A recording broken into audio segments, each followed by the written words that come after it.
Fighting for freedom, liberty, and the restoration of the Constitution. The Patrick Riggins Show. Call in now at 865-243-8255. That's 243-TALK. And now your host, Patrick Riggins. This is the Patrick Riggins Show. And we're just going to jump right back into it here. We don't have a whole lot of time right here at the end of the show. And what we're talking about is basically you conservative people and the libertarian-leaning people who still label yourselves Republicans. And how, frankly, it's a little misguided now that the party has moved so far away from where you are. But I was going through, I'm trying to sit here and jump through my notes here. I have a bunch of clips I was going to go on through with Marco Rubio, but I think we've made the point that he's actually not as conservative as he's been sold to us. So let's jump to the other one here real quick, since we're right here at the end of the show. The other person I want to talk about is the person who gets thrown up to me all the time, and he was the vice presidential candidate, Paul Ryan, and how he's going to save the Republican Party. He's the young conservative, the pit bull going after Washington. He's one of the true limited government attack dogs. Well, here's some clips from a speech he gave just this last week. Let me jump down here to it on our clip thing. There we go. How do we get this sense of real security and upward mobility for all Americans, especially those in need? You see, the problems, they're the same. Yes, those problems have been the same. It's government meddling in the lives of our American citizens. But the old ways won't do. We need new thinking and renewed efforts from all Americans. Those old ways of freedom and liberty, they won't do. The government needs new thinking and renewed effort from all Americans. You see, the problems of society are because we Americans haven't been working hard enough to solve them. So the government's going to help us along the way. We need a vision for bringing opportunity into every life. It calls for a stronger safety net, one that protects the most vulnerable and promotes self-reliance. Yes, a stronger safety net. Paul Ryan is not Hispanic, like Marco Rubio is, though, which helps the Hispanic vote according to the Republican consultants and advisors and most of their candidates. Anyway, he's advocating a stronger safety net, Mr. Ryan is. And I remember reading about that in the Constitution, the part about how the government is going to provide a safety net for all Americans. Heck, we'll even provide it for people who aren't Americans but live in this country. Every problem doesn't disappear through the workings of the free market alone. I would love to say if we just went on the gold standard, it would all be settled. There you go. This is the true thinking of a government knows best politician. And the Republicans wonder why Romney and Ryan couldn't win, why the conservative base did not turn out and vote for either the Democrats in name or the Democrats who call themselves Republicans. Americans are a compassionate people. There's a consensus in this country about our obligations to the most vulnerable. Those obligations are beyond dispute. The real debate is how best we can meet them. It's whether they are better met by private groups or by government, by voluntary action or by government action. Truth is, there has to be a balance between the two. Government must act for the common good, while leaving private groups free to do the work that only they can do. There's a vast middle ground between the government and the individual. There you go. Yeah. Am I hallucinating here? Just what in the hell do you think you're doing?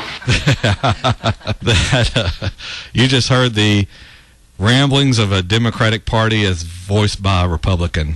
There, Paul Ryan. Here's one more clip. We must look first to those who have already done the hard work of actually fighting poverty. Their example, that must inform our approach. And government must work with them. So, if you've been running a nonprofit fighting poverty, you aren't doing enough. You haven't been successful enough, so the government is going to join you and make everything work so much better. Because as we all know, when government gets involved in anything, the whole process runs so much smoother. As I said when I started this segment, or 2 segments ago, the Republican Party is no longer the party of small and limited government. I've been pointing this out almost from the beginning of this show back in the spring. I've replayed Republican after Republican touting their government solution to everything that plagues American society. They are no different than the Democrats. The only reason they want to win elections is to gain control of the levers of power in government, because then they can implement their plans to, quote, improve things. You see, if you listen to these people from both parties, both the Democrats and the Republicans, it is never about getting government out of your life. It is about changing government's role in your life. None of these politicians want to remove government from your day. After all, what would you do without them to boss you around? This is why I'm reaching out to all these people who are starting to realize government is not the answer. They themselves are. Working within their families, within their communities, that is where the changes are made. This is what scares government to death, that American citizens are going to start providing for themselves. Because with that comes the realization that you don't need government as much as you thought, or you've been told you did. Well, what happens then? You start voting for people who will start restricting government. And with that comes less power for those who are power hungry, and less jobs for those who want an easy government job. If you think all of that is going to come about without the government fighting back, I have a bridge I'd like to sell you. Neither government in general nor government workers are going to sit back and allow you to take their money and power away from them by merely voting people in or out of office. The institution will fight back, not always through direct means, sometimes through indirect means, such as more taxes, more money for their pensions, more money for their job retraining. They're going to try and get theirs. You can count on it. And if you think either party of this huge government machine is going to ride to your rescue, you're going to be in for a cruel awakening. Both parties derive significant amounts of money and power from Washington, and even state and local governments. With so much at stake, expect to hear the shrieking and the fear-mongering to be taken to a level not seen before in this country. The predictions of doom and gloom without government regulating this industry or that product, without government intervention to protect the little guy, without government watching over the shoulder of big business. Speaking of which, do you ever find it interesting how suspicious everyone is of monopolies when the government has a complete monopoly in its particular industry and gets none of that same suspicion? Government does not allow competition, yet we welcome government. But if a business tried that, the government would try and shut it down. If it couldn't, it'd ratchet up the pressure on it until the company relented and broke up its monopoly. Strange how we apply one set of standards to industry and a totally different set to our government. Anyway, we're up on the last of the show here. I hope you enjoyed it. We had a lot to get to. I still haven't gotten to half of what I wanted to get to. But there's a solution for that. You can go to our Facebook page at facebook.com/Patrick Riggins Show. That's Riggins, if you need to know how to spell that. That spells Riggins, not Patrick, for those of you wondering.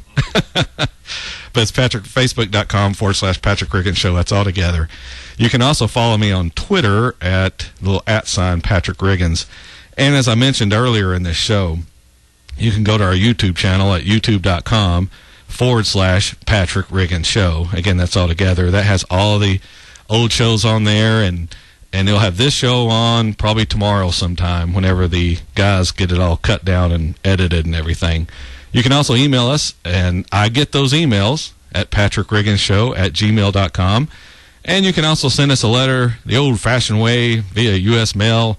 Just send it in care of the station, WNOX, down here on Kingston Pike, and they'll be sure it gets to me. We're up on the end of the show. Thank you again for listening to everyone. I appreciate all you listeners. Join me next Sunday afternoon where once again we'll talk about freedom, liberty, and the restoration of the Constitution. This is Patrick Riggins. We'll see you next Sunday afternoon at 2 p.m. Have a great week.